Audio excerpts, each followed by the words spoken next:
Bagi kita tidak berat untuk memaafkan atau merelakan. Mohon direlakan.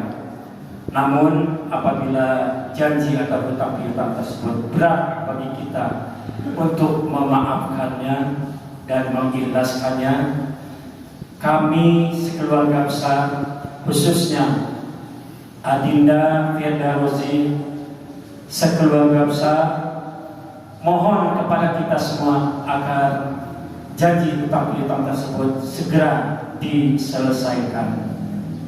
Segera menghubungi ahli musibah ataupun Adinda Firdarozi sekeluarga untuk dapat menyelesaikan janji atau hutang piutang dari almarhum, sehingga dengan adanya pelaksanaan atau penyelesaian tersebut, almarhum dapat menghadap Allah Subhanahu wa Ta'ala dengan tenang tanpa membawa beban hutang piutang.